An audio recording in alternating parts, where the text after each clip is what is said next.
Snow fell gently from the dark sky, covering the city of Varel in white. The alien city was quiet, cold, and full of shadows. Lights flickered above the market stalls, most of them already closed. A few aliens walked fast through the streets, their heads low, trying to avoid the freezing wind. In the middle of the street, near a wall of broken crates, a small alien boy stood alone. His skin was pale blue, his hands shaking, and his feet bare on the icy ground. He looked no older than 6. His eyes were wide with fear. His thin arms held a limp body close to his mother. "She won't wake up," the boy cried. His voice was weak at first, but then he screamed, "Please, somebody. My mother won't wake up." Aliens passed him without stopping. Some looked at him, but quickly turned their eyes away. One alien woman pulled her coat tighter and walked faster. A merchant nearby closed his stall with a loud bang, muttering, "Not my problem." The boy fell to his knees. He shook his mother harder now. "Wake up, please, Mama. Wake up." Still, no one helped. Then came footsteps, heavy, slow, and not like the others. A tall figure walked down the street, covered in a dark cloak. A long rifle was strapped to his back. He wore human combat boots, old and worn. His breath steamed in the air as he moved closer to the sound. He was a human soldier. The human stopped. His eyes scanned the boy, then the motionless woman. His face was calm but serious. Without a word, he stepped forward and knelt beside them. "Is she breathing?" the human asked softly. The boy nodded quickly. "Yes, but she's cold. She's not opening her eyes." The human pulled off one glove and placed his fingers on the woman's neck. He felt something faint, but there. A weak pulse. "She's alive," he said. The boy let out a small sob. Everyone walked past. No one cared. The human looked around. Some aliens were watching from the shadows, but none came closer. He shook his head. "Cowards," he muttered. He gently lifted the woman into his arms. "Come, we can't leave her here." The boy jumped to his feet and followed. "Where are we going?" "I have a small place nearby," the human said. "It's warm, and she needs help." They walked through narrow alleys, past trash piles and flickering lights. The boy's legs were tired, but he didn't stop. He kept looking at his mother, afraid she would stop breathing any moment. Finally, they reached a small metal door hidden behind stacked barrels. The human opened it and led them inside. It was a simple room with a heater, a low bed, and a water tank. The human laid the woman gently on the bed and pulled a blanket over her. Then he gave the boy a cup of hot water. The boy drank quickly, his hands still shaking. "What's your name?" the human asked. "Chiron," the boy said. "And she's my mother. Her name is Solari." The human nodded. "I'm Jack." He checked Solari's skin again. It was far too cold. Her hands had turned slightly purple. He checked her pupils. They didn't respond. But her heart was still beating, slow and steady. Jack frowned. "This is no normal sickness." Chiron looked up, scared. "Will she die?" Jack didn't answer right away. He looked into her eyes. "No," he said finally. "Not if I can help it." He pulled a small med kit from his bag and injected a warming serum into her arm. It was a human medicine meant to fight extreme cold. It might help. It might not. Chiron watched, hope filling his small chest. "Thank you, human." Jack shook his head. "Don't thank me yet." A sudden sound broke the silence. Solari made a strange noise, a low, growling breath. Her fingers twitched. Jack leaned forward quickly. "She's responding," he said. "But this doesn't feel right." Chiron moved closer to his mother. "Mama?" Her lips moved slightly. A whisper came out, but it wasn't a word. It was something wrong. A strange tone, like a voice from a broken machine. Jack stood up, alert. His hand reached toward his sidearm. "What the hell?" He looked down at her face. Her eyes opened. Just a little. They were black, not just the pupils, but all of it. Deep, endless black, no light, no soul. Kiron gasped. Mama? Jack pulled him back gently. Stay away for now, he said, his voice firm. The woman's mouth opened again. Her jaw moved slowly, but the voice that came out was not hers. Jack. Couldn't sleep, not with that thing lying in his bed. Solari, the alien mother, was no longer silent. But she didn't speak like a normal being. Every few hours her mouth opened slowly and something cold and wrong came out. Not words, not groans, but sounds. Like whispers caught in a storm. Jack sat beside the wall, his hand never leaving his. Blaster, Chiron the boy, had curled up on a blanket near his mother's bed. He had cried himself to sleep, but even in sleep he mumbled, Mama, please don't go. Jack looked at Solari again. Her body was breathing. Her heart was beating. She looked dead. Her eyes were still pitch black, no iris, no white, just deep black like endless space. Her skin had strange gray lines now, crawling from her neck to her wrists. They looked like cracks in ice. Jack reached for his datapad. He ran a full medical scan again. Vitals, weak but stable. Brain activity, unknown. Contamination, foreign. Agent detected. Warning, unknown origin. His jaw tightened. This isn't an illness, he whispered to himself. This is something old. He stood up and walked over to Chiron. The boy opened his eyes slowly. She's not better, is she? He asked in a soft voice. Jack sat next to him. She's alive. But something strange is inside her. Do you know where she went before she collapsed? Chiron nodded. We were in the lower wastes. She was searching for food and medicine. She found something shiny in the dirt. A crystal. It glowed. Jack's eyes narrowed. What color? Blue. Chiron said, but when she touched it, it turned red. Jack stood up fast. His heart was racing now. He'd heard of this before. 100 years ago, during a war on planet Raylos, something similar happened. Soldiers found strange crystals buried deep underground. Whoever touched them got sick, then changed. But the records were sealed, hidden. No cure was ever found. Jack stared at Solari. Why would those things show up here? He muttered. Suddenly, Solari sat up. Not slowly, not like someone waking up. She snapped upright. Chiron screamed and rushed to her. Mama! But Jack grabbed him just in time. Stay back. Solari didn't look at them. Her head tilted to the side, like she was listening to a faraway sound. Her hands twitched. Then she spoke, but her voice was deep. Not hers, not female. Not kind. You should not have touched me.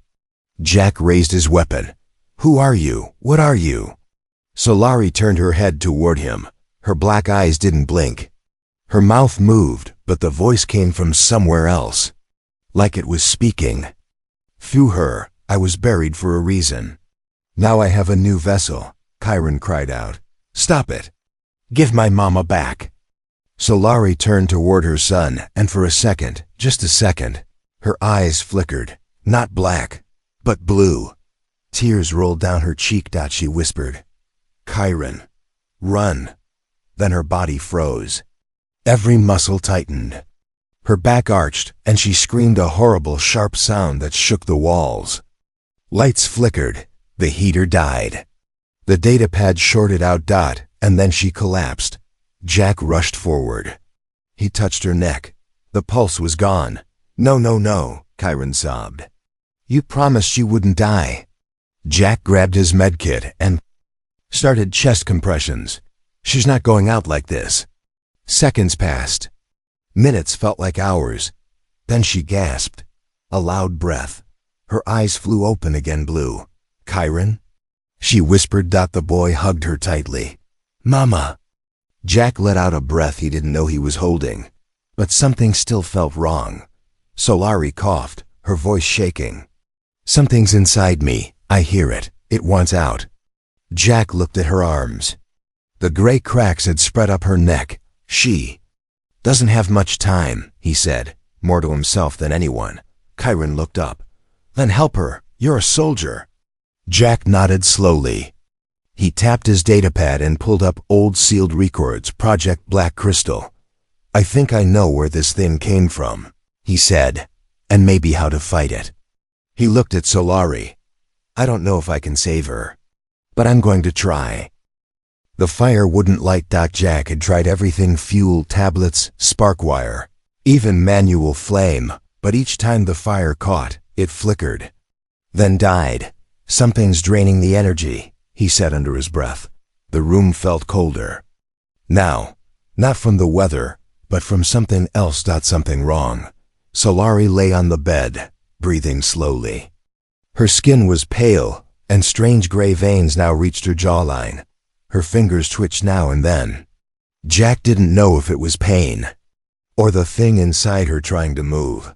Kyrene sat near her, holding her hand, whispering small stories about the stars she once told him. His eyes were tired, red from crying, but he refused to sleep. Suddenly, Jack's wrist scanner beeped. Warning, radiation spike detected. He looked around. Nothing was glowing. No tech nearby, except he turned his scanner toward Solari. The screen turned red. Contaminant identified. Unknown entity status. Spreading threat level. CRI Tiscarts skipped a beat. She's not just sick, he muttered. She's changing. He pulled out his emergency biosuit, but didn't put it on. Not yet. He couldn't scare Kairon. Instead, he opened his datapad again and searched one name.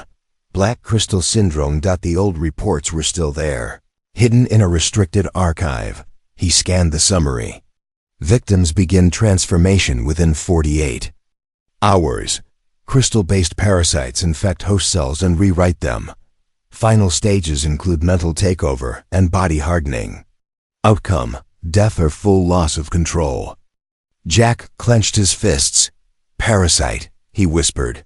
That's what this was. Not a virus. Not a curse. A living thing inside her. Kairon looked up. What's wrong with my mama? Jack didn't know how to tell him. How do you explain to a child that his mother's body was being stolen? He took a deep breath. There's something inside her. Something alive.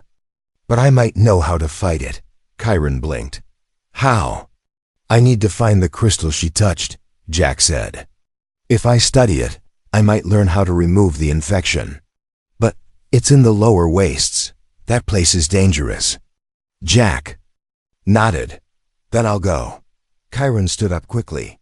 I'm going with you. Jack shook his head. No, she needs you here. If she wakes up again, you're the only one she trusts. Chiron hesitated, then slowly sat back down. He touched his mother's face gently. I'll wait, he said. Jack grabbed his rifle, checked the power cell, and opened the door. The wind howled outside like a warning. He stepped into the dark street. But before he could go far, he heard a sharp knock from the rooftop above. He looked up. Nothing. Then again knock, knock, knock. He raised his rifle. A creature jumped down. It was tall, thin, and wrapped in black fabric. Its face was covered, but glowing lines ran along its arms. Jack stepped back. Who are you? The creature spoke with a dry, crackling voice. You touched her. Now the infection watches you too. Jack aimed his rifle. You know what this thing is? The figure nodded slowly. I was once like her. I survived, barely. Jack lowered his weapon slightly. How? The figure pulled a crystal from its chest pocket. It was cracked, dark red, with veins of light moving inside it. This is the source. But it's not just stone. It's a key and a cage. Jack stared at it. The same red crystal Solari must have found. The figure said, she doesn't have much time. When the final stage begins, her soul will vanish. Jack clenched his jaw. How do I stop it? You don't, the figure said. You trade a life for a life. Jack's eyes narrowed.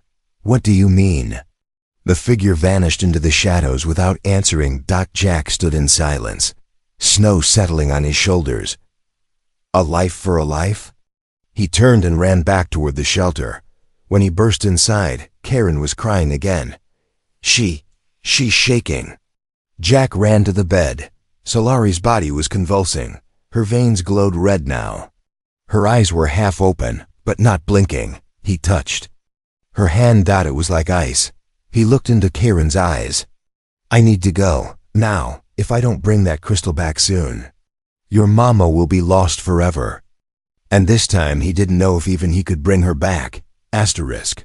The air inside the old tunnel tasted like metal and ashes. Jack moved carefully through the narrow underground path, flashlight in one hand, rifle in the other. The light bounced off broken walls, collapsed ceilings, and signs with faded alien writing. This place, these ruins, were older than any human record. And he wasn't alone down here. Every few minutes, he heard a noise like glass cracking or metal bending slowly. But when he turned, there was nothing. He kept going. Back at the shelter, Solari was getting worse. Her breathing had become shallow, her voice just low murmurs now. The strange glowing cracks had reached her chest. Jack knew time was running out. He had only one hope now: find the crystal's origin. Maybe even find someone or something that had seen this before. He stopped in front of a heavy metal door buried under rock. It looked ancient, but untouched. He placed his hand on the scanner beside it. To his surprise, the scanner lit up. Green. Access granted. Project Vault 7. Human Archives. The door slid open with a slow groan. Inside, the air was still. The room was full of human tech, dusty computers, broken tools, and one working console in the center. Jack walked toward it, wiped the dust off, and activated it. The screen flickered. Then a voice played. Log entry 312. Dr. Martin Voss. If you're hearing this, then the infection has returned. Jack froze. The voice continued. We found the crystals on planet Shervanine. We thought they were dead, harmless, but once exposed to organic life, they wake up, they bond to the host, and begin rewriting it. Jack's heart pounded. This was what happened to Solari. We tried to remove the infection. It failed. We tried to destroy the crystals. They grew back. We tried to burn the hosts, and they screamed in many voices. The screen flashed with disturbing images: humanoids with glowing veins, eyes turned black, walking like puppets. Some cried, others laughed. Then the final part of the log played. There's only one way to stop it. You must find the heart crystal, the original one. Only it can pull the infection back, or take a new host in exchange. Jack stepped back. A new host? He remembered the strange figure he met, the one who said, "A life for a life." Jack's fingers clenched. Was that what they meant? To save Solari, someone had to take her place? He looked again at the files on the console. One last report caught his eye. Subject: Voss's daughter. Final host: she volunteered to save her mother. Jack stared at the screen. A child had already made that choice once, and now another child. Chiron might be asked the same. No, Jack muttered. Not again. He shut the console down and picked up an old tracking device nearby. It glowed faintly, still connected to the energy signature of the crystals. A signal appeared on the screen just a few kilometers away. Jack ran back at the shelter. Chiron wiped sweat from his mother's face. She was burning now, her body shaking violently. The cracks on her skin glowed bright red, and her eyes opened wide, pure black once more. "Karen," she gasped, "if I hurt you, run." "No," he cried, holding her hand tight. "You're still my mama. You're still in there," she cried, not tears of pain, but of fear. Hours later, Jack returned panting, muddy, and holding something wrapped in cloth. The heart crystal. It pulsed in his hands, blue at first, then red. Solari's head turned toward him. Her voice was a mix of hers and something else. "You brought it here. The key. The door. Jack stepped forward. I didn't bring it for you. I brought it to take you out. She hissed like a broken speaker. Then laughed. A voice echoed inside the room. Then choose, human. Who will carry me now? Jack's hands tightened around the crystal. Chiron looked up, eyes wide with fear. Jack didn't answer out loud, but deep inside, he had already made his choice. The crystal was burning in Jack's hand, not with fire but with heat from inside, like it was alive and watching him. Every heartbeat felt louder in his ears. Every breath was heavy. And on his palm, the infection had begun. A small black mark had appeared, shaped like a crack, spreading slowly from the place where he had touched Solari before. It was crawling up his veins now, turning them dark under his skin. Jack didn't tell Chiron. He couldn't. The boy was already kneeling beside his mother, whispering, "Hold on, Mama, please hold on." Solari was barely moving now. Her skin glowed like it was lit from within, hot lines running through her body. Her fingers twitched, her lips parted, but she made no sound. Jack knew what came next, the final stage. She would stop being Solari. The thing inside her would take full control, and she would be lost forever. He had minutes left. Jack dropped to one knee and unwrapped the heart crystal. It pulsed softly blue for a moment, then blood red. His infected hand shook near it, like it was calling to the crystal. Or the other way around. He placed the crystal beside her chest and took a deep breath. Then he did something no one had dared before. He pushed the crystal into her skin. It sank in, slowly melting through like water. Solari gasped, her back arched. Her eyes opened wide, blue and black fighting inside them. Her mouth opened, and she screamed, but it wasn't just one scream. It was many voices at once. Chiron screamed in fear and backed away. Jack gritted his teeth. "Come on, fight it. Take your body back." The light in the room flickered. The metal walls groaned. The ground trembled. Solari's body was floating now, rising above the bed. Glowing lines burst from her arms and face. The crystal inside her chest was spinning, shining brighter and brighter. And then, everything stopped. She fell. Silence. No breathing. No movement. Jack rushed forward. "Solari, no, no, no." He placed both hands on her chest, starting CPR, shouting, "Don't you dare die now. I brought the damn crystal."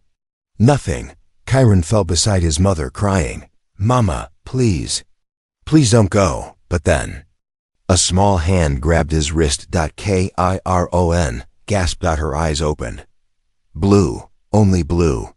Solari blinked, confused. "Chiron? Where am I?" The boy cried harder, but now with joy. "You're back. Mama, you're back." Jack stepped back, his hands shaking. He should have felt relief, but he didn't. The black mark on his hand had grown darker now, covering his whole arm. He fell to one knee, gasping. Chiron looked at him. "Jack, what's wrong?" Solari sat up quickly. What happened to you?" Jack smiled weakly. "I made a trade." He showed them his arm. "The infection left you. It came to me instead." Solari's eyes filled with tears. "Why would you do that?" Jack stood up slowly. "Because he needed his mother. And you. You didn't deserve to die." Chiron hugged him tightly. "You're the best human I've ever met." But Jack wasn't smiling anymore, because deep inside him, something whispered, "You're mine now, human." He didn't tell them, not yet. He had one day left. Maybe two, unless he could find the final way to destroy the infection completely. And if he failed, he would make sure no one else got hurt. The cave walls pulsed like a living heart. Every breath Jack took echoed, bouncing off the crystal-covered stones around him. The deeper he went, the louder the whispering became, not from outside, but from inside his mind. "One more step, human. Come claim your end." He tightened the bandage on his arm. The infection had climbed to his shoulder now. His veins were black, glowing faintly with red light. His fingers felt numb.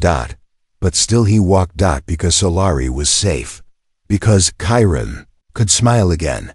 And because he was already marked for death. This place, the crystal core, was buried deep beneath the mountains of Virel. It was forgotten by both aliens and humans. But Jack had followed the signal here. The last files in the Project Black Crystal archive had mentioned this place. The source was never a crystal. It was a creature, a prisoner, a god locked in stone. Now Jack stood before it, a massive crystal heart, floating in the air, glowing with deep red veins. It looked like it was breathing. Around it, sharp shards floated like blades, spinning slowly. Jack raised his rifle, but the weapon jammed. The whispers laughed. You think you can hurt me with metal and fire? You fed me your body. Now come finish the bond. Jack dropped the rifle. He stepped closer. Images flashed in his mind, people screaming, planets burning, entire worlds swallowed in red light. He fell to his knees, clutching his head. Why? He whispered. Why do you infect people? The voice answered, because your bodies are perfect, soft, warm, easy to mold. I don't want one, I want all. Jack looked up, weak but not broken. You'll get nothing. The voice laughed. Again, then die alone, hero. But then another voice echoed behind him. He's not alone. Jack turned. Solari stood at the cave entrance, her body glowing faintly blue. Chiron stood beside her, holding a piece of the heart crystalline. His hands, Jack's eyes widened. What are you doing here? It's not safe. Solari stepped forward. You gave your life for us. I won't let you face this alone. Jack shook his head. No, if you stay, the infection might return. Karen cut him off. We brought something new, something the old files never had. He held up the crystal shard. It was glowing white, Solari said. This is a cleansed piece. You pulled the infection out of me, but part of the crystal stayed inside, and it changed. Jack stared. What do we do with it? Solari looked at the giant heart. It's still a prisoner. It needs a host to break free. But if we offer it this purified energy, it may collapse in on itself. Jack looked down at his shaking hand. And what if it doesn't? Solari placed a hand on his shoulder. Then we finish this together. Jack stood tall. He took the white shard and stepped closer to the crystal god. It screamed, not in pain, but in fear. No. I waited centuries. You cannot kill me with hope. Jack pressed the white shard into his own chest. The infection burst out of him. Screaming, fighting, clawing, Solari grabbed Jack's hand and pushed her energy into his. The cave turned blinding. White. The crystal heart cracked. Then shattered. The spinning shards crashed to the ground. And the whispering finally stopped. When Jack opened his eyes, he was lying on the floor. Solari was beside him, tears in her eyes. Chiron smiled, holding Jack's hand. You're okay. The infection was gone. No black veins. No pain, just silence. Jack sat up slowly. Did we win?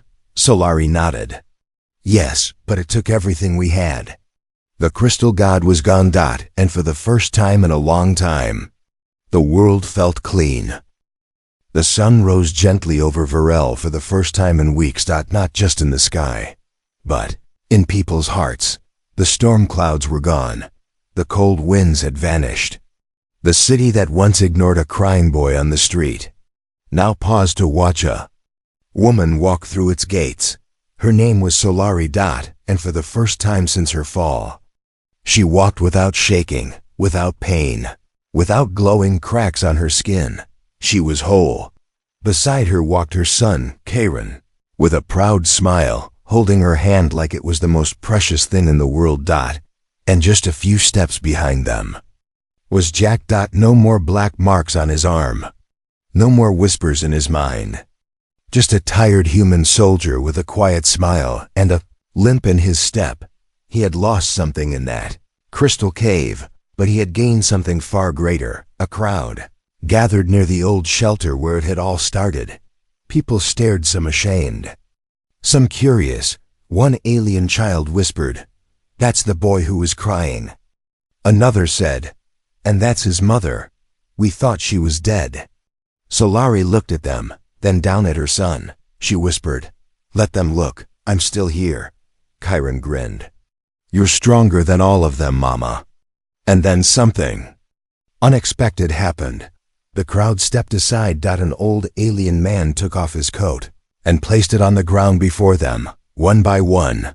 Others did the same, not out of fear, but out of respect, for the mother who had returned, for the boy who never gave up. And for the human who had chosen to care. Later that evening, they sat on the roof of the shelter. Chiron was asleep, curled up between them. Solari stared at the stars. "You didn't have to help us," she said softly. "You could have walked away like the others." Jack didn't answer right away. Then he said, "He called for help, and no one came. I know what that feels like." Solari looked at him. "You've lost someone, haven't you?" Jack nodded slowly. "A long time ago, I couldn't save them. But this time, I could save someone." She reached out and touched his hand. "You did more than save us. You gave me back my son's smile." Jack smiled back, tired but peaceful. "He gave me a reason to keep fighting." They sat in silence. No glowing crystals, no deadly whispers, just stars, and the sound of Chiron's soft breathing. Weeks later, a report was sent to the Human Command Center.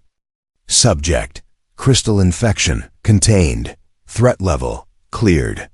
Notes: one survivor, one witness, one boy who never stopped believing. Hero: status unknown. Name: Jack R. Holt. The final line of the report read, "He ran toward the cry when no one else did."